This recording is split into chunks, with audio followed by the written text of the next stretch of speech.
Dailės mokyklą arba muzikos mokyklą 100% baigė. Muzika.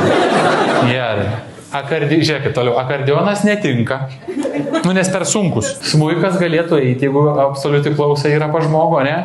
Bet gal neįdomu. Pianinas visi groja, aš pianinu galiu groti. Pianinu, vaik. Gitara irgi, kur ten taip sėdės, ne? Kanklės tiptų. Atspėjo.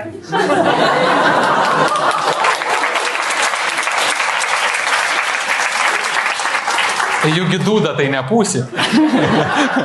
Žiūrėkit, irgi gera auklytė, labai rami, nuoširdį mergina. Kai reikia priimti sprendimus kažkokius, trūksta plataus makro. Yra labai siaurutis makriukas toks, ne? Kaklas ilgas. Kaklas ilgas, tai veiksmoje reikia biški. Bet trūksta makro platumo, pločio, galios smakre, kad galėtų kažkam vadovauti. Jeigu reikia priimti sprendimą gyvenime, ilgiau svarsto ir ilgiau galvoja. Pagal kinų tradicinę mediciną, pas ją yra daug oro ir vandens energijos. Ne ugnies, ne žemės. Jeigu ugnis, žemė, tai va. Ugnis, o ten oras. Oras yra toks minkšta, lengva energija, žmogus drugelis. Greit skraido vienur kitur ir panašiai.